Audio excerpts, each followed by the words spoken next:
እንኳን ለገና በዓል በሰላም አደረሳችሁ። በውጭ ሀገር ለምትኖሩ ትውልደ ኢትዮጵያውያን በሙሉ ታላቅ የኢንቨስትመንት ዕድል ከታላቅ ቅናሽ ጋር ይዘንሎት መጥተናል። በመሃል ከተማ ቤተ መንግሥት አቅራቢያ ወዳጅነትና አራዳ ፓርክ ፊት ለፊት ከባለ 1 እስከ ባለ 3 መኝታ አፓርትመንቶችን ከ30% ታላቅ ቅናሽ ጋር አቅርበናል። ባለ 1 መኝታ 5 ሚሊዮን የነበረው በ3.6 ሚሊዮን ብር አጠቃላይ ክፍያ፣ ባለ 2 መኝታ 10 ሚሊዮን የነበረው በ6.9 ሚሊዮን ብር አጠቃላይ ክፍያ፣ ባለ 3 መኝታ 13 ሚሊዮን የነበረው በ9.5 ሚሊዮን ብር አጠቃላይ ክፍያ አቅርበንሎታል። በዚህ የመኖሪያ መንደር ውስጥ መዋኛ ገንዳ፣ ጂምናዚየም፣ ደረጃውን የጠበቁ ሰፋፊ ሊፍቶች፣ ምቹና በቂ የመኪና ማቆሚያ ቦታዎች፣ ዘመናዊ የደረቅ ቆሻሻ ማስወገጃ፣ አውቶማቲክ ጄኔሬተር የተገጠመለት የከርሰ ምድር ውሃና ለተለያዩ አገልግሎት የሚውል ሰገነት በአንድ አካቷል። ለበለጠ መረጃ ከታች ባለው ስልክ ይደውሉ። የኦሮሞ ብሔርተኝነት አሁናዊ ሁኔታና መጻኢ ዕድል። መጻኢ ዕድል። የኦሮሞ ብሔርተኝነት አሁናዊ ሁኔታና መጻኢ ዕድል።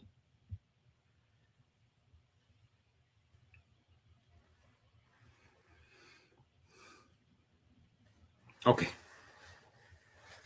የኦሮሞ ብሔርተኝነት አሁን ባለው ሁኔታ ዛሬ ላይ ቆመን ማለት ነው። መጻኢ ዕድል ስንል ደግሞ የነገ ዕጣ ፈንታው ማለት ነው።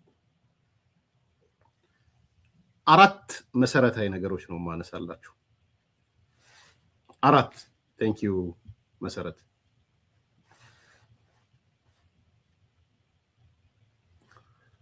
4 ነገሮችን እዘረዝርላችኋለሁ። የሚስማማ ይኖራል፣ የማይስማማ ይኖራል፣ የሚናደድ ይኖራል፣ የሚደሰት ይኖራል። ሐሳባችሁን ግለጹ። የአዲስ ኮምፓስ የእሁድ ከእሁድ እስከ እሁድ የሐሳብ ነው። ሲሪየስሊ ምንም ሳንሸፋፍን የምናቀርብበት ፕሮግራም ነው። የኦሮሞ ብሔርተኝነት አሁናዊ ሁኔታ ስናይ ቁጥር 1 የኦሮሞ ብሔርተኝነት ትግሉ የተነሳበት መሰረት ተንዷል። ምሰሶቹ ተቆርጠዋል። አንደኛው ድምዳሜ እሱ ነው። እደግመዋለሁ። የኦሮሞ ብሔርተኝነት ትግሉ የተነሳበት መሰረት ተንዷል። ትግሉ የተነሳበት ምሰሶችም ተቆርጠዋል። መሰረቱም ተንዷል፣ ምሰሶም ተቆርጠዋል፣ ፒላሮቹም ተቆርጠዋል።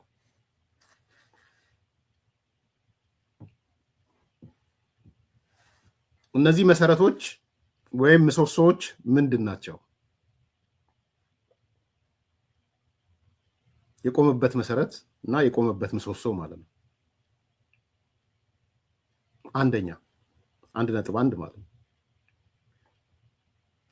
አንዱ የተናደው መሰረት የተገረሰሰው ምሰሶ የኦሮሞ ጥያቄ የቅኝ ግዛት ጥያቄ ነው። ጥያቄውም የሚፈታው የራስን ነፃ ሀገር በመመስረት ወይም በመገንጠል ነው የሚል ነበር። ይሄ አስተሳሰብ አውትዴትድ አድርጎ ተሽቀንጥሮ ወድቋል።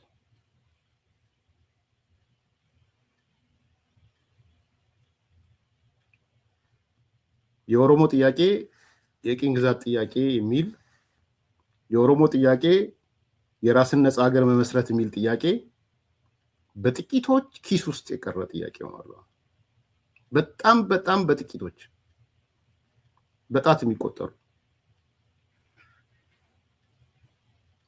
አንዱ መሰረት ተናደ፣ አንዱ ምሰሶ ተናደ የምንለው ይሄን።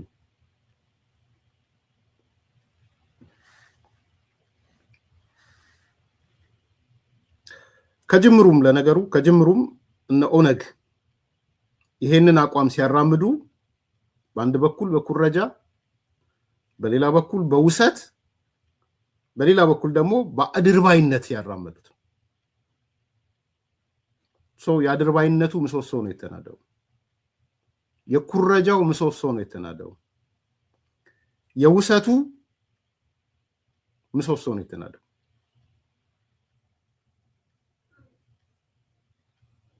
ኦነግ ኦቦ ዳውድ ሌሎችም ሌንጮ ለታ አቶ ሌንጮ ለታ ሌሎችም የቅኝ ግዛት ጥያቄ ሲሉ በአንድ በኩል ኩረጃ ነው፣ በሌላ በኩል ተውሰው ነው፣ በሌላ በኩል ግን አድርባይ ሆነው ነው። እንደ ድርጅት አድርባይ ነበረ ኦነግ ነውም አሁንም አንዳንዶቹ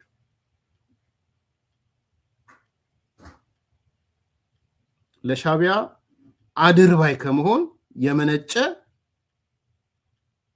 አስተሳሰብ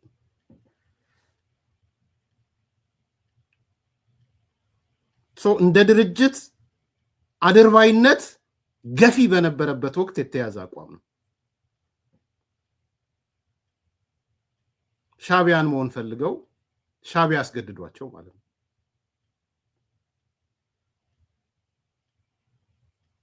ስለዚህ የኦሮሞ ጥያቄ የቅኝ ግዛት ጥያቄ አይደለም። ኢትዮጵያ የማን ሆና ነው የኦሮሞ ጥያቄ የቅኝ ግዛት ጥያቄ የሚሆን? አፍተር ኦል እንዳታደባልቁ የምፈልገው የቅኝ ግዛት ጥያቄና የፍትህ ጥያቄ ይለያያሉ። የቅኝ ግዛት ጥያቄና የርትዕ ጥያቄ ይለያያሉ። የቅኝ ግዛት ጥያቄና የእኩልነት ጥያቄ ይለያያሉ። በፍጹም አንድና አንድ አይደሉም። ከቅኝ ግዛት ጥያቄ ጋር እንዳታደባልቁት። እዚህ ጋር የፍትህ ጥያቄ አልነበረም፣ የእኩልነት ጥያቄ አልነበረም፣ የርትዕ ጥያቄ አልነበረም እያልኩ አይደለም። የቅኝ ግዛት ጥያቄ ነው።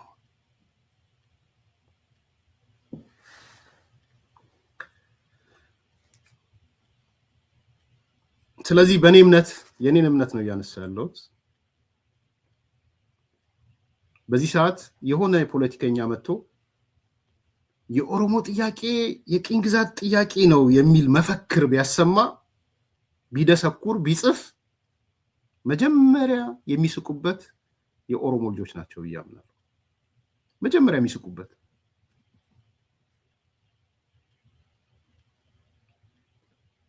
በቃ ምን አይነት ቆሞ ቀር ነው ብለው የሚስቁበት ነው ሁሉ የሚመስለኝ።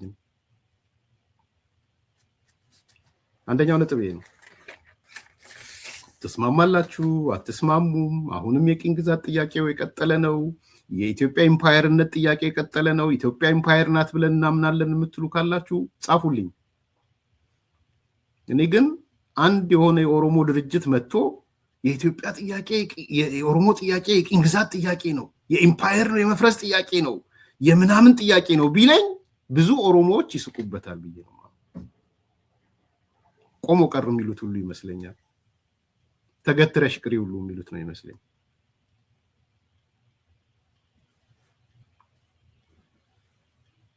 የማንነት ጥያቄ ሌላ ነው ፐርስፔክቲቭ በሻ ማንነት ስንል ባህል፣ ቋንቋ፣ ሃይማኖት፣ ፍትህ፣ ርትዕ፣ እኩልነት ከሆነ ሌላ ነው ብያቸዋለሁ። እንዳታደባልቁ። ለዚህ ነው ሲሪየስሊ ቀስ ብዬ የምናገር። እንደ ህግ ሰው ደግሞ በሻ ቅኝ ግዛት ማለት የማንነት ጥያቄ ምንድነው? የቅኝ ግዛት ጥያቄ ምንድነው? በጣም ለይተን ማየት አለብን። ማንነትን ከቋንቋ ጋር ከተያዘ አለ፣ ከእድገት ጋር ከተያዘ አለ፣ ከፍትህ ጥያቄ ጋር የተያዘ አለ። ኦሮሞ ፍትህ ጎሎበት ነበር። አዎ። ማንነቱን እንዲያጣ የሚደረግበት ነገሮች ነበሩ። አዎ። የቋንቋውን እንዳያስፋፋ ተደርጎ ነበር። አዎ። በጣም ግልጽ የሆነ መስመር እንድታሰምሩልኝ እፈልጋለሁ። ከባድ አጀንዳ እንደሆነ እያወቅኩ ነው እየገባሁበት ያለሁት። ብዙ ሰው ሊያምታቱ እንደሚችሉ ስለሚገባኝ ማለት ነው።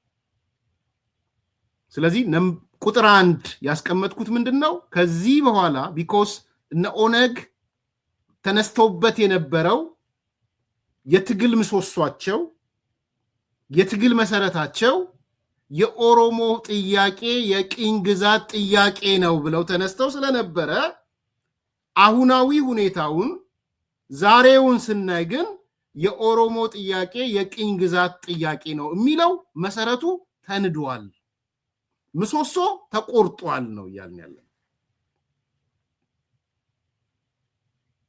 ይሄ አንደኛው ነው። ሁለተኛ የኦሮሞ ብሔርተኝነት ድርጅቶቹ ማለት ነው እንደ ማተጋያ ወስደውት የነበረው የብሔር ጭቆና ተንዷል፣ መዋቅራዊ በሆነ መንገድ ተንዷል። ይሄም ፒላር ነው፣ መሰረታዊ ምሰሶ ነው። አንዱ የኦሮሞ ብሔርተኝነት እንደ ኦነግ የመሳሰሉት ያነሱት ጥያቄ የብሔር ጭቆና ብለው ነበር የመጡት።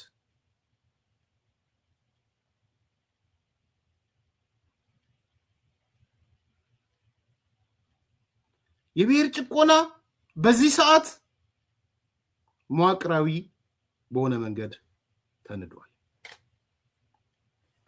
እንመጣለን። ምናደው ምሰሶውን እንቆረጠው መመለስ ያለበት ጥያቄ ነው። ትክክል፣ ግን አብረን እንጓዝ አንድ ላይ።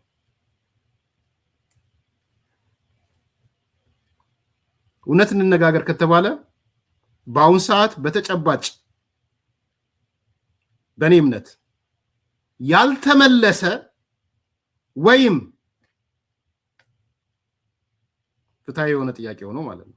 ሁሉም ጥያቄ እያልኩ አይደል፣ ፍትሃዊ የሆነ ጥያቄ ሆኖ ያልተመለሰ ከኦሮሞ አንፃር ወይም ለመመለስ እምቢ የተባለ መዋቅራዊ በሆነ መንገድ የኦሮሞ ጥያቄ አለ ብዬ አላምንም። የኦሮሞ የፖለቲካ ጥያቄ ያልተመለሰ ወይም አንገታችን ቢቆረጥ አንመልስም ይህን ጥያቄ የተባለ ያለ አይመስለኝም። አለቅ የምትሉ ከሆነ ጻፉልኝ፣ እንከራከርበት። ለዚህ ነው የብሔር ጭቆና በኦሮሞ ደረጃ መዋቅራዊ በሆነ መንገድ የለም እያልኳቸው ያለሁት። ያልተመለሰ ብቻ አላልኩም፣ አፋን ኦሮሞ ስላላችሁ ያልተመለሰ ብያል አቆምኩኝ እንዴ? አላቆምኩም። ሜትሮ ምን አልኩኝ? ያልተመለሰ ወይም ለመመለስ እምቢ የተባለ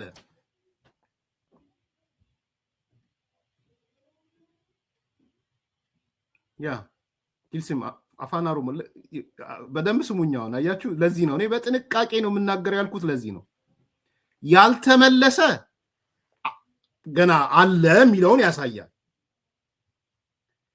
ለመመለስ ፍቃደኝነት ያልታየበት ካለ እምቢ የተባለ ካለ ግን ንገሩኝ፣ ይሄ እምቢ ተብሏል ብላችሁ።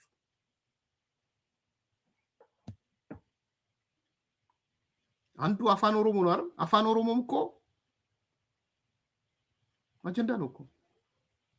አጀንዳ ብቻ ሳይሆን የሀገራዊ ምክክር ኮሚሽኑ ከሚወያይበት ነገር አንዱ አፋን ኦሮሞን የአገሪቱ የስራ ቋንቋ ማድረግ ነው።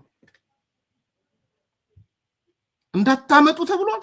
አፋን ኦሮሞ የአገሩ የስራ ቋንቋ መሆን አይችልም፣ አይቻልም በፍጹም ተብሏል። ለዚህ ነው ያልተመለሰ ወይንም ፍትሃዊ ሆኖ መመለስ እምቢ የተባለ እንዳታነሱብኝ ይህን ጥያቄ የተባለ አለ። ዛሬ የኦሮሞ ጥያቄ ሆኖ ቴልሚ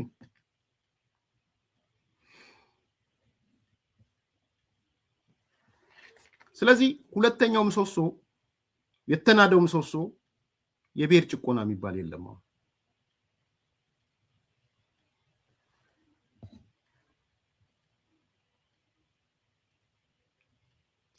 አይደለም በኦሮሞ ልሂቃን ደረጃ በእኔ እምነት በአገር ደረጃም የብሔር ቅራኔ የብሔር ጭቆና አለ ብዬ አላምንም።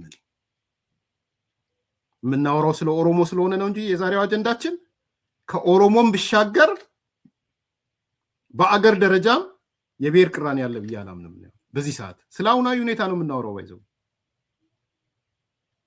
የብሔር ቅራኔ ያለ አይመስለኝም። የብሔር ጭቆናም የለም። እኔ የብሔር ጭቆና አለ ብዬ አላምንም። ተውት ስለ ኦሮሞ ማውራታችንን ትተን በአገር ደረጃም ሞግቱ ውጡና ኤርሚያስ የብሔር ጭቆና የለም አለ፣ ብሔራዊ ቅራኔ ዋነኛ ቅራኔ አይደለም አለ ብላችሁ ፕሮግራም ስሩ በእኔ ላይ። እኔ እምነቴን ነው እየገለጽኩ ያለሁት። አይደለም በኦሮሞ ደረጃ በኢትዮጵያ ደረጃም የብሔር ጭቆና አለ ብዬ አላምንም። የብሔር ቅራኔ ዋነኛው የቅራኔ መንገድ ነው ብዬም አላምንም። ተፈቷል ብዬ ነው ማምነው።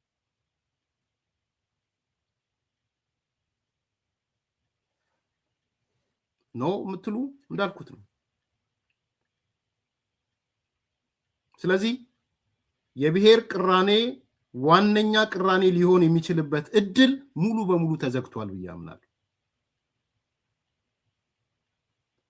ያ ማለት ስለ መዋቅራዊ መሰረቱ ነው የማወራው። በነገራችን ላይ እዛም እዚህም አየር መንገድ ስትሄዱ የሆነ የብሔር ስሜት የሌላቸው ወይ የዘር ስሜት የሌላቸው ወይ ገቢዎች ስትሄዱ በዘር ስሜት የሌላቸው ኢሚግሬሽን ስትሄዱ የዘር ስሜት ያሌላቸው ወይ የሆኑ ቦታ ባለፈው እንዳነሳውላችሁ ትልቁ አድዋ ጋር ስትሄዱ የዘር ስሜት ኖሮ የሉም እያልኩ አይደለም። አለ መዋቅራዊ ነው፣ ስለ መዋቅር ነው፣ ስትራክቸራል ነው፣ ስለ መንግስት ነው እያወራን ያለው። እንዳታደባልቁት።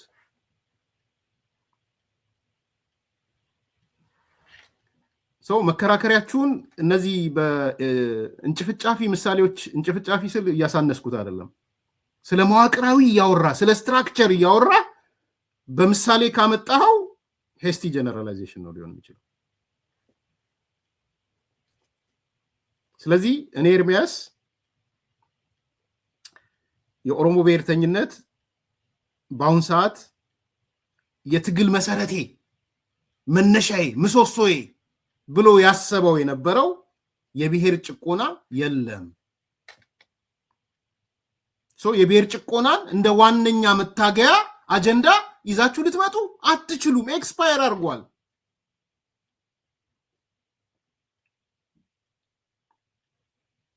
ስለ ኦሮሞ እናውራ። የዛሬ ወራችን ኦሮሞ ስለሆነ ግን ከኦሮሞም ተሻግሬ ስለ ኢትዮጵያም ነው ያወራሁት። ተቋማዊ አይደለም፣ ኢንስቲቱሽናላይዝድ አልሆነም።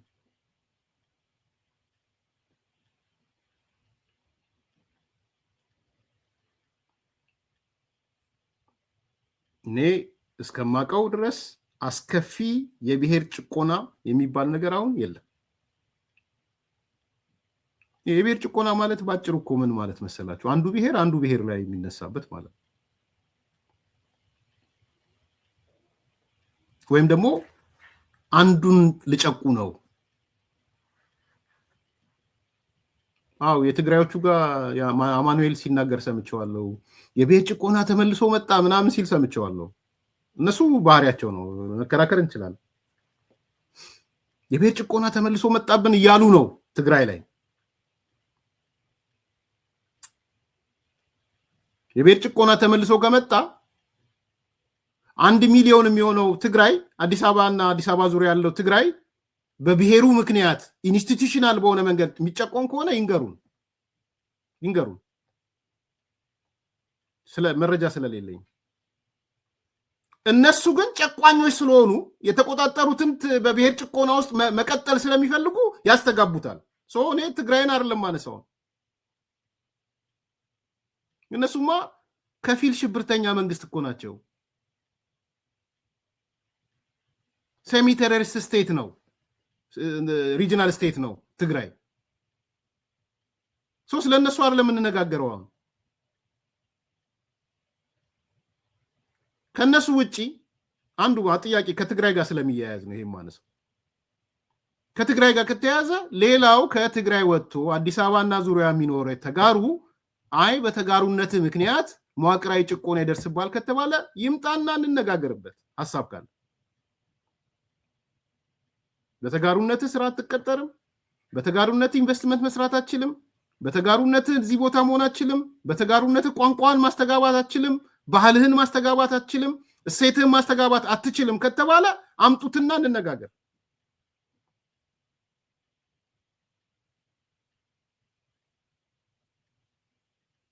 ካልሆነ ግን የኔ ኮንክሉዥን ኢትዮጵያ ውስጥ በአሁን ሰዓት የብሔር ቅራኔ አለ ብዬ አላምንም። የብሔር ጭቆና አለ ብዬ አላምንም። የብሔር ቅራኔም ዋነኛ ቅራኔ ሊሆን የሚችልበት እድል ተዘግቷል ብዬ ነው ማምነው። መዋቅራዊ መሰረቱም ተንዷል ብዬ ነው ማምነው። አስከፊ ብሔራዊ ጭቆና የሚባል የለም።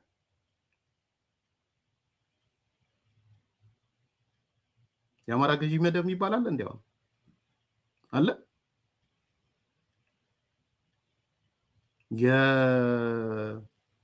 የዘነገደ ይሁዳ ምናምን የሚባል ገዢ መደብ አለ።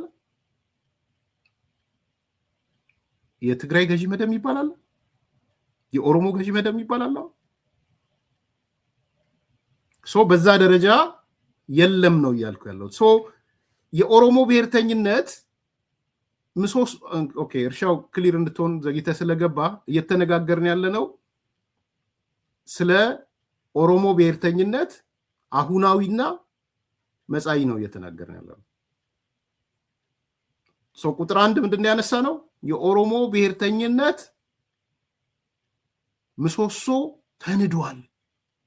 የቆመበት ምሰሶ የቆመበት መሰረት ተንዷል። ከተናደበት አንዱ መሰረት ጋር ሄድና ተከታተል። መሰረት ላይ አንዱ የኦሮሞ ጥያቄ የቀኝ ግዛት ጥያቄ ብሎ ለእድሜ ልክ ሲያንቋርር የነበረው ነገር የለም። ሁለተኛ ላይ ነው የደረስከው። የኦሮሞ ብሔርተኝነት ምሰሶና መሰረቱ የነበረው የብሔር ጭቆና፣ የብሔር ቅራኔ ዋነኛ መገለጫ አድርጎ የሚያቀርበው ነገር አሁን የለም። መዋቅራዊ ቁመና የለውም።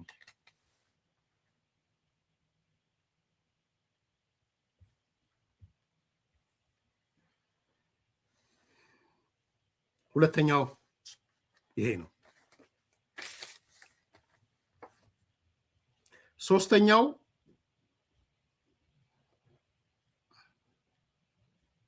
በአሁን ሰዓት ለኦሮሞ ብሔርተኝነት ትልቅ መሰረት ሆኖ ያገለገለው ራስን በራስ ማስተዳደር፣ የራስን ሀብት ጸጋ በመጠቀም መልማት፣ የራስን ባህል ቋንቋና እሴት ማሳደግ የሚሉት ጥያቄዎች፣ ማታገያ አጀንዳዎች ምላሽ እየተሰጠባቸው ሄደዋል።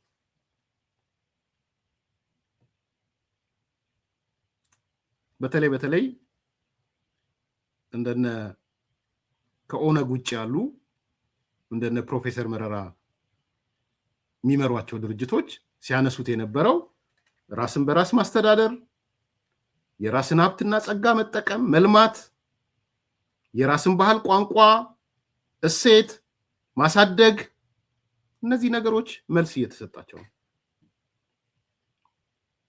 መዋቅራዊ የጭቆና አካል አይደለም። በድፍረት ነው እየተናገርኩ ያለሁት።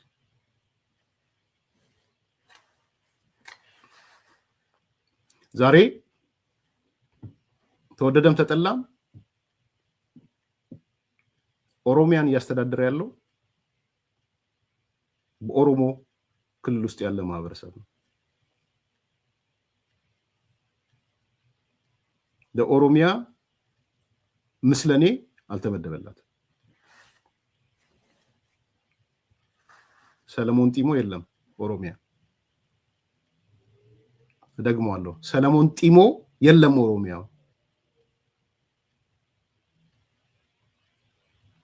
የኦህዴድ ማዕከላዊ ኮሚቴ ስብሰባ ተቀምጦ ከ4 ኪሎ ሊቀመንበር የምታደርገው እከሌን ነው ብሎ የሚል የሌላ ብሔር ሰው የለም። አሁን ፋክቶች ነው እየተናገርኩ ያለሁት። በነገራችን ላይ የተፈጸሙ እውነታዎች ነው የምነግራችሁ። ከህዋት ተደውሎ ከህዋት ሊቀመንበር ከሌ የተባለው የተመረጠው ተቀይሮ ከሌን አድርጉት የተባለበት ዘመን ነበረ። ከህዋት ተደውሎ ይሄ እውነት ነው። የተሰበሰበው ኦህዴድ ጉባኤ የጠራው ሊቀመንበር የመረጠው የኦህዴድ ጉባኤተኛ ቀይሮ የተባለው ከህዋት ቀይር ለምንድነው ከሌን ሊቀመንበር ያደረገው የተባለው? ይሄ አሁን ያለ አይመስለኝም። ካለ ንገሩ።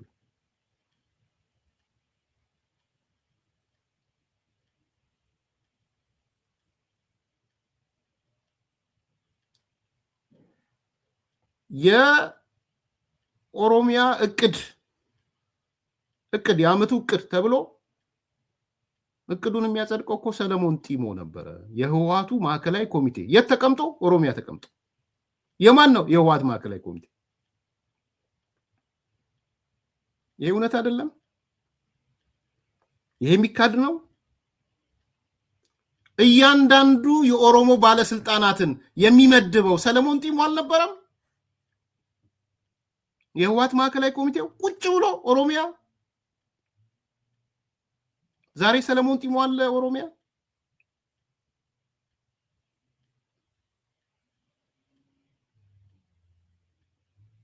ስለዚህ ዛሬ የኦሮሚያ ክልልን የሚያስተዳድረው የኦሮሚያ ክልል ህዝብ ውስጥ የተመረጡ ኦሮሞዎች ሊሆኑ ይችላሉ፣ በማህበራዊ ማንነት ያልሆኑም እንዳሉ አውቃለሁ። ፕራይሞርዲያል ስም መጥቀስ አልፈልግም። በከፍተኛ ስልጣን ውስጥ ፕራይሞርዲያል በሆነ ኦሮሞ ያልሆኑ ሰዎች አሉ። በነገራችን ኮርነር እንዲሆኑ አልፈልግም ተናግሬ፣ መጥፎ ስለሆነ የኦሮሞ ጽንፈኝነት አንዱ ኮርነር የሚያደርግ በፕራይሞርዲያል ስለሆነ የትብት ፖለቲካ ስለሆነ። ግን በእርግጠኝነት የምነግራችሁ ከፍተኛ የኦሮሞ ባለስልጣን ውስጥ ፕራይሞርዲያሊ ኦሮሞ ያልሆኑ ከፍተኛ የኦሮሞ ባለስልጣናቶች አሉ።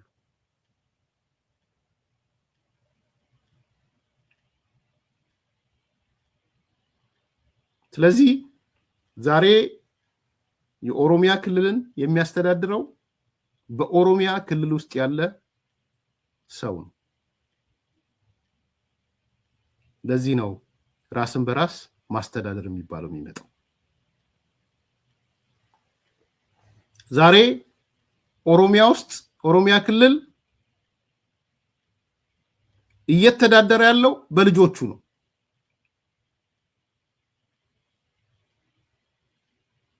ልጆቹ ጥሩዎች ናቸው፣ ጥሩዎች አይደሉም፣ ሌላ ጥያቄ ነው እሱ። ልጆቹ ዲሞክራት ናቸው፣ ጸረ ዲሞክራት ናቸው፣ እሱም ሌላ ጥያቄ ነው።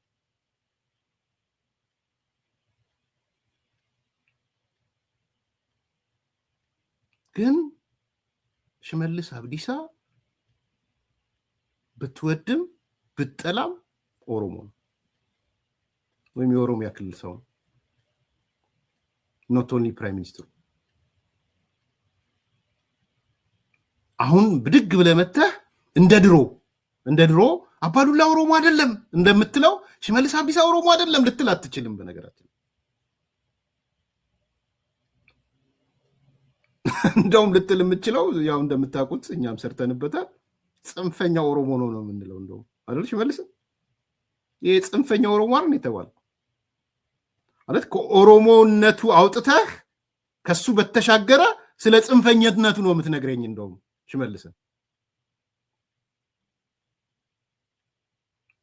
ተሳሳትኩ እንጂ እንደ ድሮ አባዱላ ኦሮሞ አይደለም፣ ኩማ ደመቅሳ ኦሮሞ አይደለም፣ ግርማ ብሩ ኦሮሞ አይደለም፣ ፕሬዚዳንቱ ማና ሙላቱ ተሾመ ኦሮሞ አይደለም። እሱ ነበር እኮ ስብከቱ። በነገራችን ላይ እንደውም መጀመሪያ ሰሞን ታስታውሱ ከሆነ ጠቅላይ ሚኒስትሩም ኦሮሞ አይደለም፣ አብይ አህመድ ኦሮሞ አይደለም የሚል ፕሮጀክት እኮ ነበር። የሚረሳ አይደለም ነው። አሁን በዚህ ወቅት ግን አንዱ ስለተናደበት የኦሮሞ ብሔርተኝነት እንዴት እንደተናደ ነው እያነሳን ያለ ነው። የራስን በራስ የማስተዳደር ጥያቄ ዛሬ በኦሮሚያ ውስጥ የኦሮሞ ልጆች ወይም የኦሮሚያ ክልል እየተዳደረ ያለው ኦሮሚያ ክልል ውስጥ በሚኖሩ ልጆቹ ነው።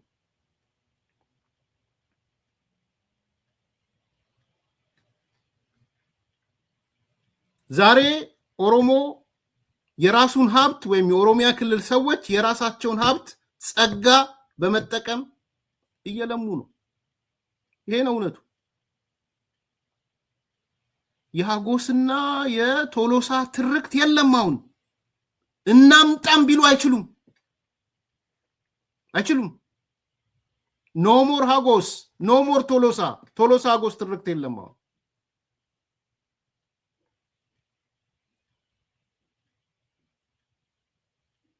ምክንያት መዘህ አይ እንዳለማ ያረገኝ፣ እንዳልለወጥ ያረገኝ፣ የህዝብ ጥያቄ መልስ እንዳልሰጥ ያረገኝ ቶሎሳ ነው እየበዘበዘኝ ያለው፣ ወርቄን እየወሰደ ያለው ቶሎሳ ነው፣ ማዕድኔን እየወሰደ ያለው ቶሎሳ ነው፣ ቡናዬን እየወሰደ ያለው ቶሎሳ ነው፣ እንትን ማን ነው ሀጎስ ነው ልትል አትችልም። የቶሎሳ ሀጎስ ትርክት ተቀብሯል። በፍጹም የጦስ ዶሮ አድርገህ ከዚህ በኋላ ሀጎስን አታመጣው።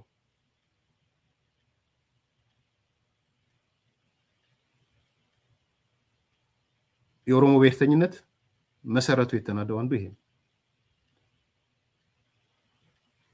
የኦሮሞ የራሱን ሀብት የራሱን ጸጋ ወይ ይጠቀማል ወይ በራሱ ልጆች ይበዘበዛል። ሌላ አካል ሊመጣ አይችልም። ራስን በራስ ማስተዳደር የሚባለው ጥያቄ ሌላ አካል አይደለም ኦሮሚያን እያስተዳደረ ያለው። ዛሬ የኦሮሞ ባህል፣ የኦሮሞ ቋንቋ፣ የኦሮሞ እሴቶች ለማሳደግ መንግስታዊ ክልከላና ቅርቃር የለም። እስቲ ንገሩን፣ ቋንቋይን ለማሳደግ የኦሮሚያ ክልላዊ መንግስት እምቢ አለኝ የምትሉ፣ እሴቶችን ለማሳደግ የኦሮሚያ ክልላዊ መንግስት እምቢ አለኝ የምትሉ፣ እንደውም ኦፖዚት አይደል? ኦፖዚት እኮ ነው ያለው። በግልጽ እንነጋገር። ምንም ገዳ የአገሪቷ መተዳደሪያ ሊሆን እየተሰራ ነው አይደል እንደ የሚሉ የአንዲ ልጆች እኮ በአደባባይ ወጥተው የኢትዮጵያ ገዳ ልትሆን ነው እያሉ አይደል? የአማራ ጽንፈኞች ገዳ ልትሆን ነው አይደል እያሉ ነው ያሉት። የገዳ ስርዓት መተዳደሪያችን ሊሆን ነው እያሉ አይደል?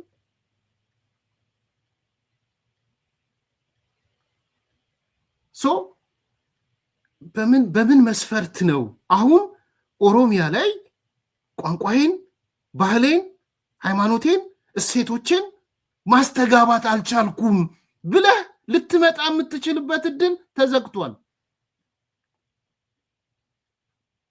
እንደውም በተቃራኒ ሌሎችን ብትጠይቃቸው አረ ያንተ እኮ ነው የበዛው ነው የሚሉ። እውነቱ ይሄ ነው። መሬት ላይ ያለው እውነት ይሄ ነው።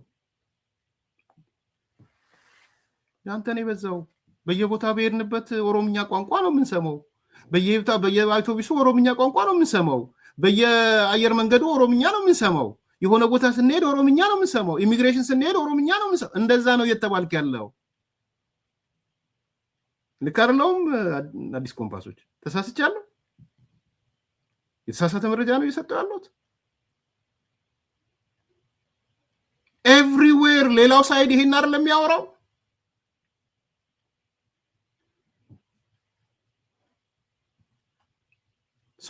እንዴት ብሎ ነው ኦነግ መጥቶ አሁን ወይም ፕሮፌሰር መራራ ድርጅት መጥቶ የኦሮሞ ባህል የኦሮሞ ቋንቋ የምናምን ተጨቁኗል ሊለኝ የሚችለው ምንድን ነው?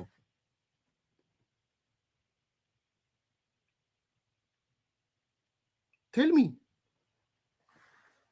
የኦሮሞ ድርጅቶች ዛሬ ላይ መጥተው ኦነጎች መጥተው ኦፌኮዎች መጥተው ኦዴጎች መጥተው ቋንቋችንን ማስተጋባት አልቻልንም፣ እሴቶቻችንን ማስተጋባት አልቻልንም፣ ባህላችንን ማስተጋባት አልቻልንም፣ መዋቅራዊ በሆነ ክልከላ ተደርጎብናል፣ መንግስታዊ ክልከላ ተደርጎብናል ሊሉ የሚችሉበት መሰረት ካለ ንገሩኝ።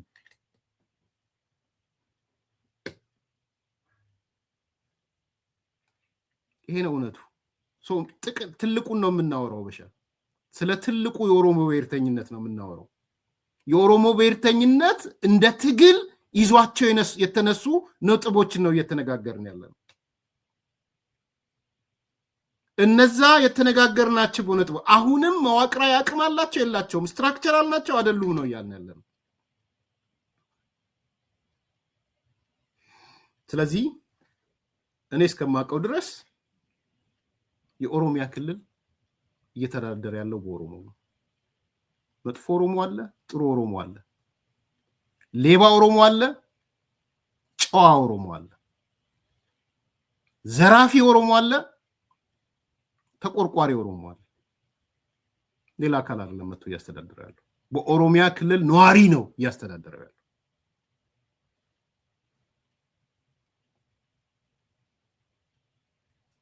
ዛሬ ኦሮሚያ ክልል ያላትን ጸጋ ልማት እንበል ተፈጥሮ ሀብት እንበል ሌላ አካል መጥቶ አልበሰበሳትም። ከበዘበዟትም የራሱ የኦሮሞ ልጆች ናቸው ወይም የኦሮሚያ ክልል ነዋሪዎች ናቸው። ማንንም የጦስ ዶሮ ማድረግ አይችልም።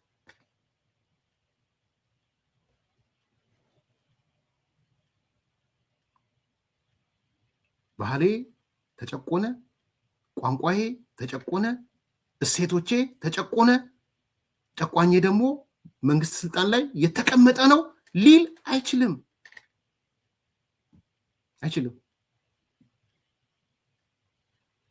በተቃራኒው ሌሎችም ጆሮአቸውን ቢሰጡ፣ ኦነጎች ጆሮአቸውን ቢሰጡ፣ ኦፌኮች ጆሮአቸውን ቢሰጡ፣ ሌሎችም የኦሮሞ ብሔርተኞች ጋር ጆሮአቸውን እስቲ አማራው ምን እያለኝ ነው፣ ተጋሩ ምን እያለኝ ነው፣ ሌላው ምን እያለኝ ነው ብሎ ቢሰሙ የሚሰሙት ነገር በተቃራኒው ነው እያልኳቸው።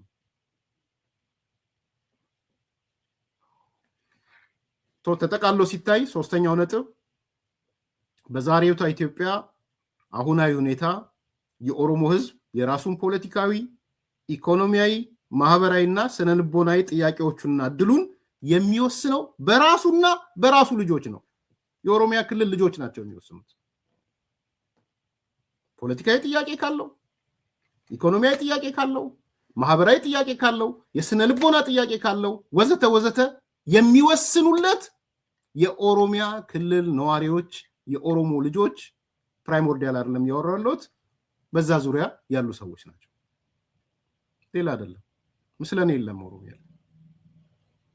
ሰው ግራውንድ የላቸውም እያልኩ አሁን የኦሮሞ ብሔርተኝነት መነሻችን እንዳትረሱ መሰረት ጻፊላቸው። መነሻችን ምንድነው? የኦሮሞ ብሔርተኝነት ምሰሶ ተንደዋል። የኦሮሞ ብሔርተኝነት ፒላሮቹ ተንደዋል። መሰረቱ ተንደዋል። እሱን ነው እያነሳ ያለው። መዋቅራዊ አቅም የላቸውም። ኦፖዚት የሚጽፍ ሊኖር ይችላል ነው እያልከለው።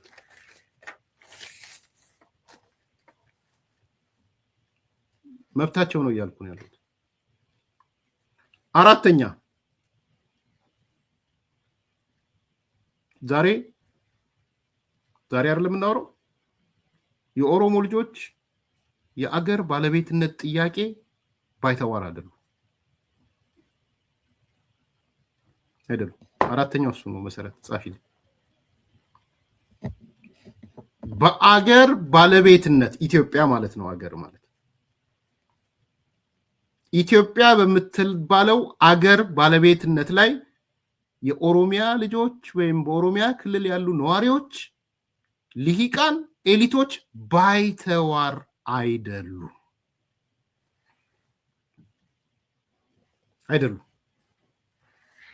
ናቸው ካላችሁ ኑና ነገሩኛ። ባይተዋር አይደሉም። ሀገር ባለቤት አይደለንም። የሀገር ባለቤትነት እኛ ጋር ሊሆን አይችልም አሁን ማለት ነው።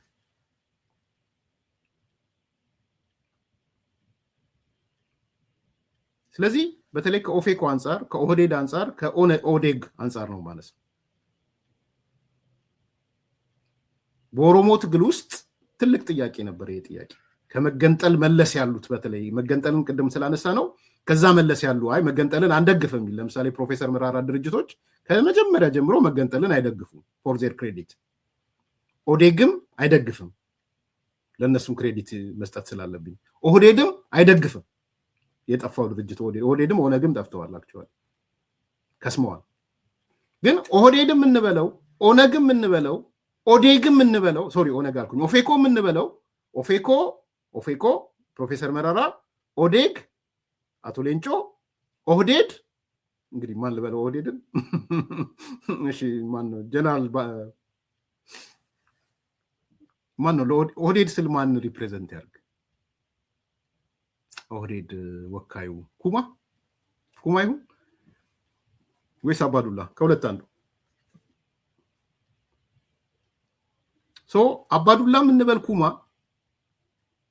ሌንጮ ለታም እንበል ሌንጮ ባቲ ፕሮፌሰር መራራም ይሁን በሱ ዙሪያ ያሉ ሰዎች የመገንጠል ጥያቄ የላቸውም ነገር ግን የአገር ባለቤትነት ጥያቄ ግን ነበራቸው አሁን የአገር ባለቤትነት ጥያቄ የለም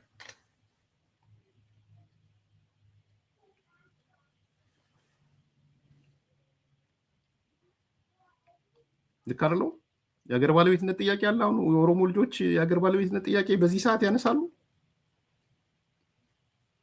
ለምሳሌ እንረዳ አሁን ኦፌኮን እንሰለው ኦፌኮ ብዙ ጊዜ እንደምትሰሙት ፕሮፌሰር መረራም በቁመታችንና በወርዳችን እንወከል ይላል ስለ ሀገር ባለቤትነት ሲያነሳ የኢትዮጵያ ባለቤትነት አንዱ መለኪያችን በቁመታችንና በወርዳችን ነው የሚለው የቁመት ወርድ ፖለቲካ ነው እንደምታውቁት የኦፌኮ ፖለቲካ አሁን ዛሬ ኦፌኮን የምጠይቀው ኦፌኮን በቀጥታ የምጠይቀው በአሃዝ ይሄን ጉዳይ ምክንያቱም ቁመትም ቁጥር ነው ወርድም ቁጥር ነው ካባዛችሁት ኤሪያ ይሆናል ዊድዝ ከጨመራችሁ ደግሞ ቮሊዩም ይሆናል አይደል ሶስቱንም ስታባዙት let's talk about the area so length እና width ብሎ ካለ ቁጥር ነው እየነገረን ያለው ስለዚህ ፕሮፌሰር መረራ ኦፌኮ ኳንቲቴቲቭ ሆኖ ይምጣው የኔ መከራከሪያ እሱ ነው ኳሊቴቲቭን ትቶ ይተው ማለት ሌላ ጉዳይ ነው ግን የዚህ ጋር መከራከሪያ ኳንቲቴቲቭ ሆኖ ይምጣው ከምን አንፃር ከአገር ባለቤትነት አንፃር ማለት ነው ምን ማለት ነው ኳንቲቴቲቭ ማለት የአገር ባለቤትነት ስሌት ውስጥ አስልቶ በዛ ደረጃ ኳንቲቴቲቭሊ ምን ያህል ነን ያለ ነው ማቴማቲካል በሆነ መንገድ ማለት ነው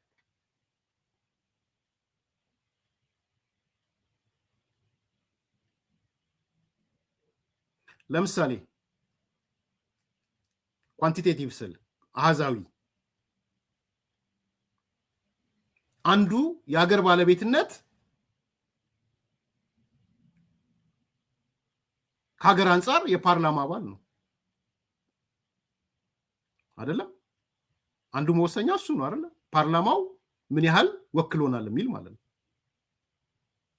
ስለዚህ ለነ ፕሮፌሰር መረራ የአገር ባለቤት ለመሆን የፓርላማ አባላት ቁጥር ስንት ኦሮሞ ይኑረው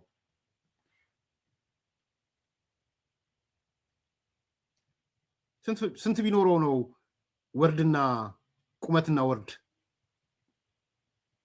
ልክ ሆነ የሚሉ አሁን ካለው በላይ ቁጥር በላይ ነው ስንት እንደሱ ከሆነ ከ547 ወንበር 178ቱ ከኦሮሚያ ክልል ነው የሚመጣው ሰው 200 ይሁን 250 ይሁን ስንት ኳንቲቴቲቭ ያልኩት ለዛ አሁን ይሄ በኳሊቴቲቭ ማውራት አቁሙ ነው እያልኩ ያለሁት አሚን አቁሙ ስል ዋና ሐሳቡን ወደ በኳንቲቴቲቭ የምንነጋገር እያልኩ ነው በቁጥር በአሃዝ ሁለተኛ እንግዲህ የአገር ባለቤትነት ከስልጣን ጋር ነው የሚያያዘው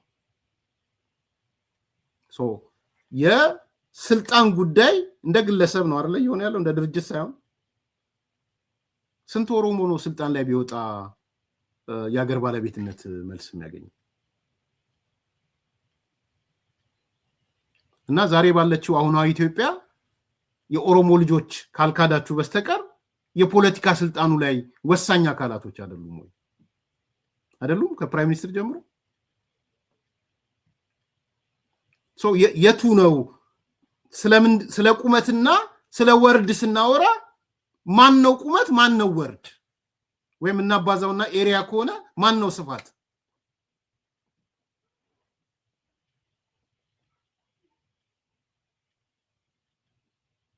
ጥያቄው ምንድነው?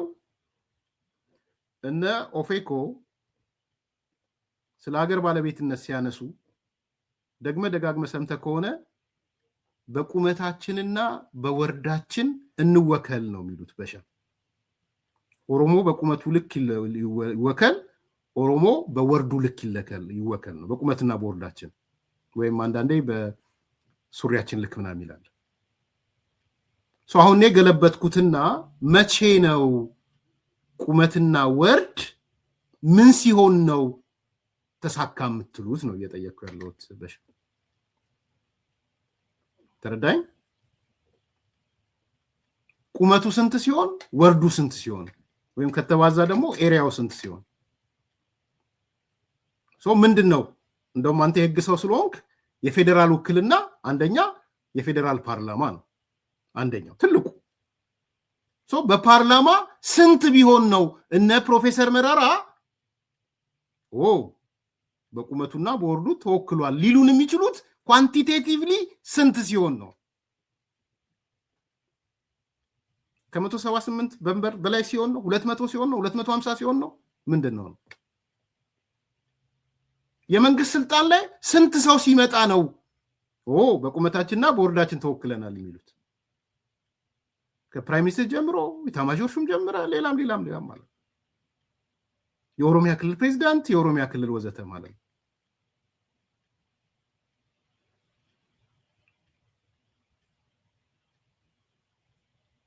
ቀጥሎ ፌዴሬሽን ምክር ቤት ነው። ሁለተኛው ትልቁ ስልጣን በሻ እንደምታውቀው ህገ መንግስት የሚወሰንበት፣ በጀት የሚወሰንበት፣ የክልሎች ጸብ የሚወሰንበት ፌዴሬሽን ምክር ቤት ነው። በጣም ትልቅ ስልጣን ያለው ለነ ፕሮፌሰር መረራ ፌዴሬሽን ምክር ቤት ውስጥ ስንት ኦሮሞ ቢወከል ነው አሁን በቁመታችንና በወርዳችን ተወክለናል የሚሉት? አሁን ተግባባን በሻ? አሁን ካለው ቁጥር ወይም አሁን ካለው ፎርሙላ እንዴት ሆኖ ፎርሙላው ቢቀየር ነው ፌዴሬሽን ምክር ቤት ውስጥ? ምናልባት ግልጽ ላልሆነላችሁ ሰዎች ፌዴሬሽን ምክር ቤት ትልቅ ምክር ቤት ነው። በጣም ወሳኝ ምክር ቤት ነው።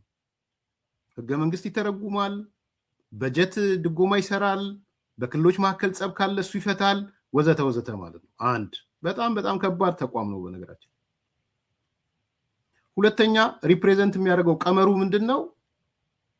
በአንዳንድ ሰው መጀመሪያ ከየብሔሩ ይወከልና ቁጥሩ ሳይታይ 85 ብሔር ቢኖር መጀመሪያ 85 ሰው ይመደባል። ከዛ በኋላ ግን በብሔሩ ቁጥር ፕላስ ይደረግለታል።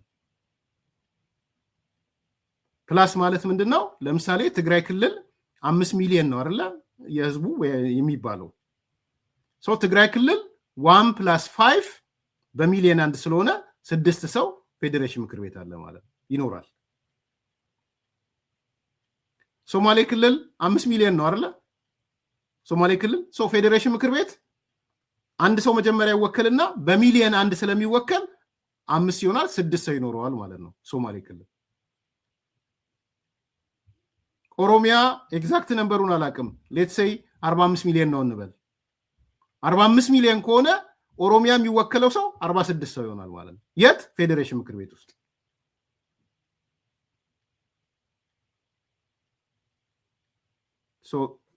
አሁን የምጠይቀው እኔ እነ ፕሮፌሰር መረራ በቁመታችንና በወርዳችን ካሉ ፌዴሬሽን ምክር ቤት ስንት ወንበር ቢይዙ ነው ትክክለኛ ቁመት ትክክለኛ ወርድ የሚባለው?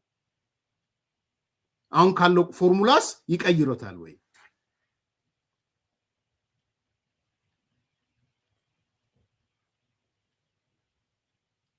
ሌላው የበጀት ድጎማ ነው። የሀገር ባለቤትነትን ለማረጋገጥ የበጀት ድጎማ ነው። ሌላው የበጀት ድጎማው ስንት ቢሆን ነው በፎርሙላ በቁመትና በወርድ ተወክሏል። ሶ ኳንቲቴቲቭሊ የጠየቅኩት ሆን ብዬ ነው፣ በቁጥር በአሃዝ የጠየቅኩት። ከዛ ቀጥሎ ያሉ ኳሊቴቲቭ የሆኑ የትርክት ጥያቄዎች፣ የባህል፣ የቋንቋ፣ የምናምን አሉ ቅድም ስላነሳ ናቸው። ሜሪት አይደለም፣ ነምበር ነው። ፌዴሬሽን ምክር ቤት ነምበር ነው፣ ፓርላማ ነምበር ነው፣ በጀትም ነምበር ነው፣ ሚኒስትሮችም አይ ቲንክ ነምበር አለው። ነምበር ያለው ይመስለኛል። ሚኒስትሮች እንዲሁ ውስጠዘ ብለ ነው ሁሉም ሰው ይቆጥራል። ይሄን ያህል ሚኒስትር ኦሮሞ ነው፣ ይሄን ያህል ሚኒስትር አማራ ነው ይላል እኮ። ውስጠዘ በሚለው እንያዘው። እርሻው አይደለም ውስጠዘ ሚኒስትሮችና ፖለቲካ ሹመኞች ውስጠዘ መከላከያ ውስጥም አለ። እርሻው አታውቅም? ግልጽ አይደለም? ስንት ጀነራሎች ኦሮሞ፣ ስንት ጀነራሎች አማራ፣ ስንት ጀነራሎች ምናምን አይባልም? መባል የሌለበት ቦታ እንኳን አለ። መባል የሌለበት እንደው ሊቀፈን ቢገባ ኖሮ የብሔር ሬሾ ስብጥር ሊቀፈን ቢገባ ኖሮ ኢትዮጵያ ነበረች ማለት መከላከያ ነበረ። እኔም ግን እንደ ዋና አጀንዳ አነሳዋለሁ ስብጥርን መከላከያ። ቢኮስ የአፋር ጀነራል ማየት ስለምፈልግ ነው። የጋምቤላ ጀነራል ማየት ስለምፈልግ ነው። የሶማሌ ጀነራል ማየት ፈልጋለሁ። ምንም የብቃት ችግር የለም። ኦፖርቹኒቲ ነው እድል ነው የተነፈጋቸው እንጂ ተጋሩ ጀነራል ነው፣ አማራ ጀነራል ነው፣ ኦሮሞ ጀነራል ነው፣ ሶማሌ ጀነራል የማይሆኑበት የብቃት የችሎታ የቁርጠኝነት የአገር ወዳድነት ልዩነት የለም። ኦፖርቹኒቲ ነው ያጡት። አፋር ኦፖርቹኒቲ ስላጣ ነው። ጋምቤላ ኦፖርቹኒቲ ስላጣ ነው። ሶማሌ እድል ስላጣ ነው። ሀገሩን ስለማይወድ ወይም ስለምጠረጥረው አይደለም። ማየት ፈልጋለሁ እኔ። እንደውም ኢትዮጵያን የሚጠብቃት እንደዛ አይነት ስብጥር ሲኖር ነው። በግልጽ እንነጋገር ከተባለ ያም ሆነ ይህ ግን በውስጠ ዘም እርሻው መከላከያም ይቆጠራል በብሔር የምናውቀው ስለሆነ ማለት ነው። ይህን ያህል ጀነራል ኦሮሞ፣ ይህን ያህል ጀነራል አማራ፣ ይህን ያህል ጀነራል ተጋሩ እንባባል የለ እንደ እኛው ምንለው የለ እንደ ወተን ፖይንቱ እዚህ ጋር ሳመጣው ስንት ጀነራል እንግዲህ ቢሆን ነው ስንት እንትን ቢሆን ነው የቁመትና ወርድ ጥያቄ። ራስህ ካልሆንክ በስተቀር ወይ እኔ ስገባ ነው ልክ ከሆነ ሌላ ጥያቄ እኮ ነው። ፕሮፌሰር መረራ ጠቅላይ ሚኒስትር ሲሆን ወይም ፕሬዚዳንት ሲሆን መልስ ከሆነ እሱ ግለሰባዊ ይሆናል። ከዛ በኋላ አቶ ጀዋር ጠቅላይ ሚኒስትር ሲሆን ወይም ፕሬዚዳንት ሲሆን ከሆነ ግለሰባዊ ነው የሚሆነው።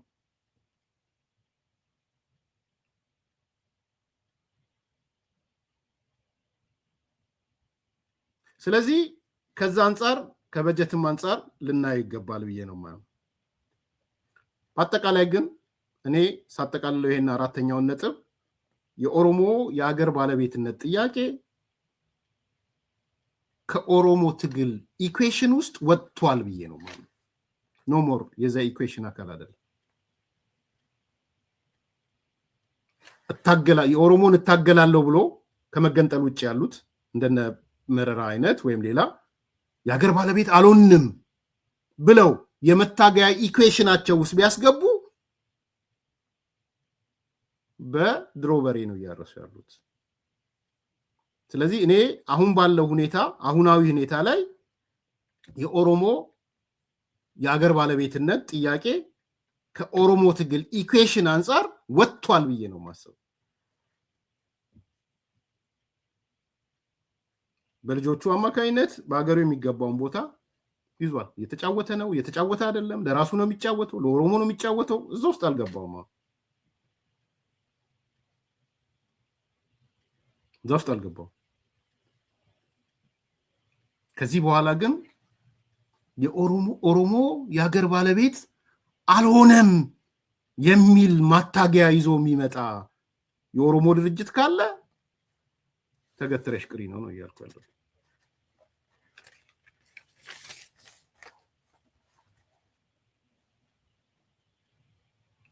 ይሄ ስንተኛው ነው? አራተኛ አይደል? የመጨረሻ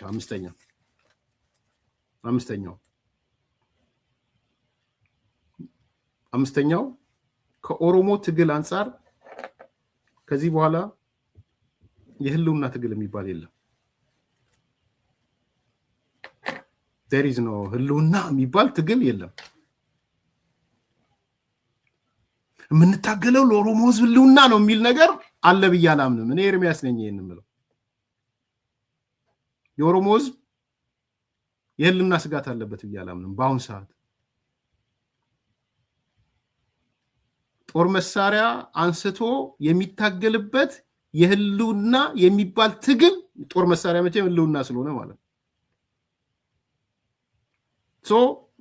ኦሮሞ የህልውና አደጋ አለበት ብዬ አላምንም።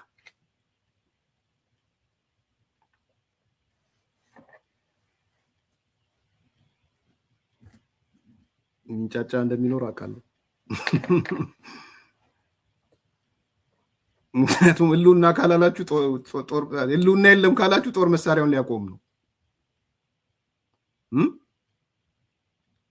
ምክንያቱም ጦር መሳሪያ ህልውና ነው። ባይዘው ደሶኮልድ ህልውና የምትባለው ጦር መሳሪያ ለማንገብ ነው፣ ጫካ ለመግባት ነው። ለምን ገባ? የኦሮሞ ህልውና አደጋ ስላለ። ለምን ገባ? የአማራ ህልውና አደጋ ስላለ። ለምን ገባ? የተጋሩ ህልውና አደጋ ስላለ።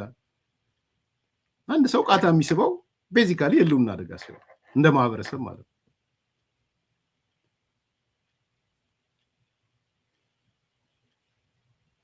ለእኔ በዚህ ሰዓትና በዚህ ወቅት ኦሮሞ ኤግዚስቴንሻል ትሬት የመኖርና ያለመኖር የህልውና አደጋ የጋረጠበት ነገር አለ ብዬ አላምንም።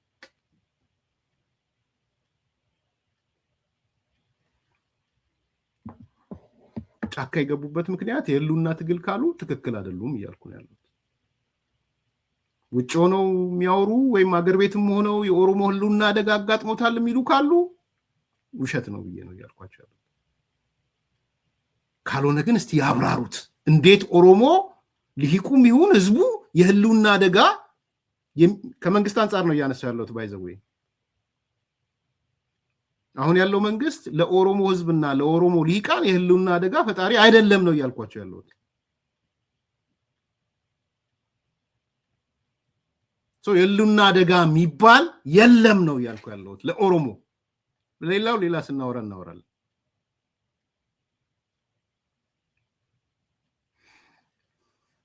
ስድስተኛ መጨረሻ ታዲያ ምንድን ነው ያለው?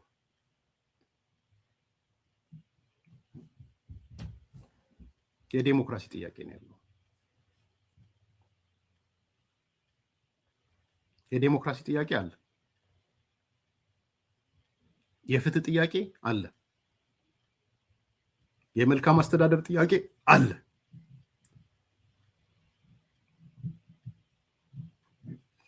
የስልጣን ጥያቄ አለ። የእኔ ይሻላለው ጥያቄ አለ። እነዚህ ሁሉ ግን ተደምረው ጦር መሳሪያ የሚያስነሱ አይደሉም። ጦር መሳሪያም ካነሳ ለስልጣን ነው እያነሳ ያለው። የዴሞክራሲ ጥያቄ ደግሞ በጦር መሳሪያ አይፈታም። ጦር መሳሪያ ጸረ ዴሞክራቲክ ነው። በጦር መሳሪያ መጥቶ ዴሞክራሲ ያሰፈነ የለም። እችንም በደንብ እንድትይዙልኝ እፈልጋለሁ። የዴሞክራሲ ጥያቄ አለ። ኦሮሞ ላይ የዴሞክራሲ ጥያቄ አለ። ይሄ መካድ የለበትም። የልማት ጥያቄ፣ የመልማት ጥያቄ አለ። ፍትሃዊነትን ጨምሮ የመዳረስ ጥያቄን ጨምሮ የፍትህ የመልካም አስተዳደር ጥያቄዎች አሉ። የኮራፕሽን ጥያቄ አለ። የስልጣን ጥያቄ አለ። እኔ ይሻላለሁ የሚል ጥያቄ አለ። እነዚህ ጥያቄዎች ግን ተደምረው የትጥቅ ትግል የሚያስነሱ ጥያቄዎች አይደሉም። ለዚህ ነው ፀጉሯ ሙሻ የሆነው ኦነግ ሸኔ። ለዚህ ነው እነ ጀዋር ከኦሮሞ ትግል ጃምፕ አድርገው ከኢትዮጵያ ወደ ምስራቅ አፍሪካ የገቡት። ለዛ ነው ለዚህ ነው ኦኤምኤን ኖሮ የሌለ የሆነው። ኦኤምኤን የለም በነገራችን። ለምንድነው ኦኤምኤን የሌለው? ኖሮ የሌለው ለምንድን አለ? በፊዚካሊ አለ፣ ተመዝግቦ የሆነ ሰዎች ምናምን አለ። ግን እንደ ድሮ ተጽዕኖ ፈጣሪ ነው ኦኤምኤን። ኦሮሞ ሚዲያ ኔትወርክ ማለት ነው። ኖሮ የሌለ ነው። ይናደዳሉ። ይሄን ሳነሳ ይጽፉብኛል። ጽፎብኝ አይቻለሁ። እነ ደጀኔ ግንቦት ሰባቶች፣ ብልጽግናዎች፣ ፈርሴ ቡላዎች ምናምን እያሉ ነው የሚጽፉብኝ።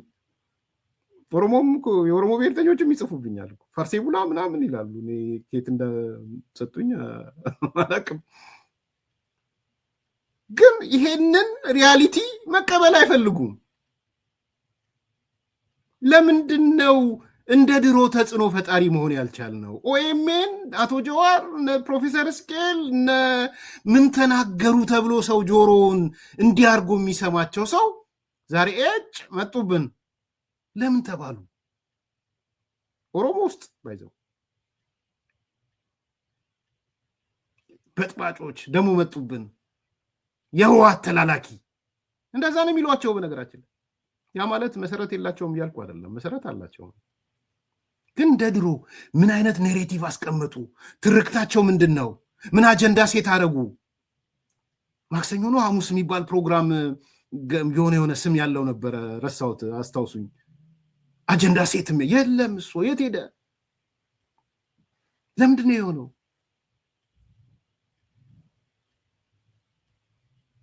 ለምንድን ነው እነ ሚልኬሳ አዝናኝ የሆኑት? ለምንድን ነው ዝነኛው ሚልኬሳ ለምን ሆነ? ለምን ፖለቲካ ሴት ማድረግ አልቻሉም? ዝነኛ ነው ሚልኬሳ፣ አርቲስት ይሉታል አንዳንድ። እኔ ዝነኛው ነው። ራባዶሪ የት ሄዳ? ራባዶሪ ማክሰኞ ነው ሐሙስ ምናምን በቃ ሴት ተደርጎ አጀንዳ ምናምን። የኦሮሞ ትግል ከየት ወዴት፣ የአማራ ትግል ከየት ወዴት ምናምን ምናምን። የኦሮሞ ጥያቄዎች 10 ጥያቄዎች 11 ጥያቄዎች። ራባዶሪ ዌሪዝ ራባዶሪ ጠይቃለሁ። ዌሪዝ ራባዶሪ የት ሄደ?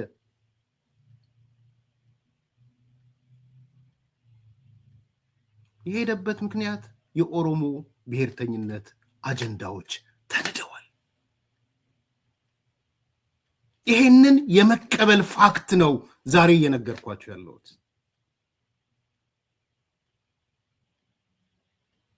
ዛሬ የተለወጠ ኢንቫይሮንመንት ነው ያለው። ነገሮች ተለውጠዋል።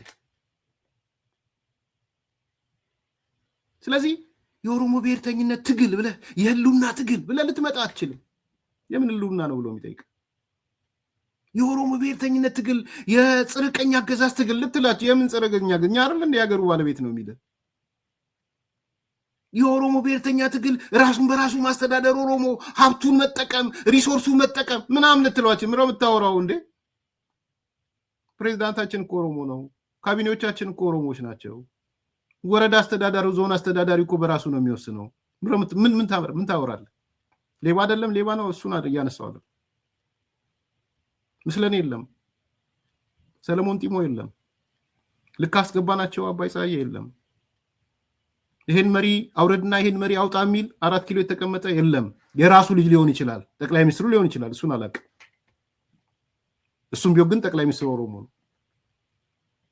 ትላንት ግን ኦሮሞ ያልሆነ ሰው ሊቀመንበሩን አንሳና ሊቀመንበሩ ምረጥ፣ ፕሬዚዳንቱን አንሳና ፕሬዚዳንቱን ምረጥ ይባል ነበር። የለም እሱ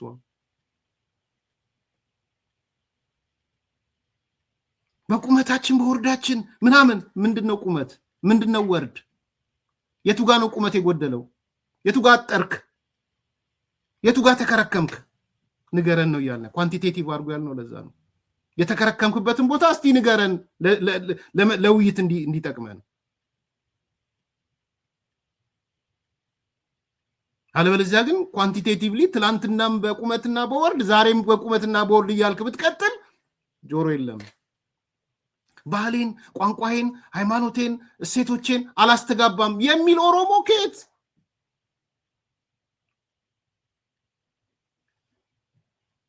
የት ነው? ቋንቋን ማን የከለከለ? በየመስሪያ ቤቱ አይደለ እንዴ ቋንቋ በዛ እየተባለ ያለው? በስቶ ነው እያልኩ አይደለም። ሌላውን ጆሮን እንደው ጣል ብታደርግ ሌሎቹ ጋር ምንድነው ስላንተ የሚሉህ? እንደማታገያ ልትወስደው አትችልም ማለት ነው። ስለዚህ እነዚህ ተደምረው የኦሮሞ ብሔርተኝነት መሰረቱ ተንዷል። የኦሮሞ ብሔርተኝነት ምሰሶ ተቆርጧል። የህልውና አደጋ የሚባል የለም። ከዛ እነዚህ ነገሮች እየሰካችሁ ማጠያጠቃለልኩ እየሰካችሁ እዩት። ለምንድነው ኦዴግ ለምን ከሰመ ኦዴግ? ለምንድነው ኦፌኮ 4 ቦታ የተሰነጣጠቀው? ለምን ተሰነጣጠቀ? ትላንት አይተናል። 4 ቦታ የተሰነጣጠቀው ኦፌኮ የፕሮፌሰር መረራ ድርጅት 4 ቦታ ተሰነጣጥቋል። ኖሮ የለም። አሁን ከሱ ወጥተው ድርጅት አቋቁሟል። አሁን ያውም የብሔር ፌዴራል ምናምን የሚባል ለምንድነው በኦነግ ዲያስፖራ ላይ ያሉ የኦሮሞ ነጻነት ሰራዊት ወይም ኦነስ የሚባሉት ውስጥ ክፍፍል የተፈጠረው? ለምንድነው ዶክተር ጸጋዬና ጃልጅሬኛ አደባባይ የተሰዳደቡት? ጃልጅሬኛ የጃልማሮ የውጭ ተወካይ ነው። ዶክተር ጸጋዬ የኦሮሞ ነጻነት ሰራዊት የጡት አባት ነው። የጡት አባቱና የውጭ ተወካዩ እሳትና ጭድ ሆነዋል። በአደባባይ የወጣ ለምን ሆነ? ለምን ኦኤምኤን ኮሰሰ? ኖሮ የሌለ ለምን ሆነ? ለምንድነው የኦሮሞ ብሔርተኞች ድሮ ይሄን አሉ አሰፋ ጃለታ ይሄን አለ፣ ፕሮፌሰር መሐመድ ሐሰን ይሄን አለ ምናምን የሚባል ጀዋር ይሄን አለ ምናምን የሚባል ለምን አጀንዳ መሆን ከሰመነ? ለምን ኮሰሱ? ለምንድነው እነ ፕሮፌሰር እስቄል ህወሓት እግር ስር የወደቁት? ለምንድነው ሻዕቢያ ስር የወደቁት? ዋይ ለምንድነው ትላንትና ፕሮፌሰር እስቄል የኢትዮጵያ ጠላት በአደባባይ የተናገረው ፋኖ የሚባል ነው ብሎ ያለውን ትግራይ ጋር ሄዶ አሁን ፋኖ ጀግና ለምን አለ? ለምን በፋኖ ውስጥ ሊያልፍ ፈለገ ፕሮፌሰር እስቄል? ጀዋር ለምን በኢሳያስ በኩል ሊያልፍ ፈለገ? የዚህ ሁሉ ድምር የኦሮሞ ብሔርተኝነት መሰረቱ ስለተናደ ነው። ምሰሶ ስለተቆረጠ ነው። ፓርት 1 በዚህ አልቋል። ላይክ አድርጉ፣ ሰብስክራይብ አድርጉ፣ ሼር አድርጉ። መልካም ቀን። እንኳን ለገና በዓል በሰላም አደረሳችሁ። በውጭ ሀገር ለምትኖሩ ትውልደ ኢትዮጵያውያን በሙሉ ታላቅ የኢንቨስትመንት ዕድል ከታላቅ ቅናሽ ጋር ይዘንሎት መጥተናል። በመሃል ከተማ ቤተ መንግስት አቅራቢያ ወዳጅነትና አራዳ ፓርክ ፊት ለፊት ከባለ 1 እስከ ባለ 3 መኝታ አፓርትመንቶችን ከ30% ታላቅ ቅናሽ ጋር አቅርበናል። ባለ 1 መኝታ 5 ሚሊዮን የነበረው በ3.6 ሚሊዮን ብር አጠቃላይ ክፍያ፣ ባለ 2 መኝታ 10 ሚሊዮን የነበረው በ6.9 ሚሊዮን ብር አጠቃላይ ክፍያ፣ ባለ 3 መኝታ 13 ሚሊዮን የነበረው በ9.5 ሚሊዮን ብር አጠቃላይ ክፍያ አቅርበንሎታል። በዚህ የመኖሪያ መንደር ውስጥ መዋኛ ገንዳ፣ ጂምናዚየም፣ ደረጃውን የጠበቁ ሰፋፊ ሊፍቶች፣ ምቹና በቂ የመኪና ማቆሚያ ቦታዎች፣ ዘመናዊ የደረቅ ቆሻሻ ማስወገጃ፣ አውቶማቲክ ጄኔሬተር የተገጠመለት የከርሰ ምድር ውሃና ለተለያዩ አገልግሎት የሚውል ሰገነት በአንድ አካቷል። ለበለጠ መረጃ ከታች ባለው ስልክ ይደውሉ።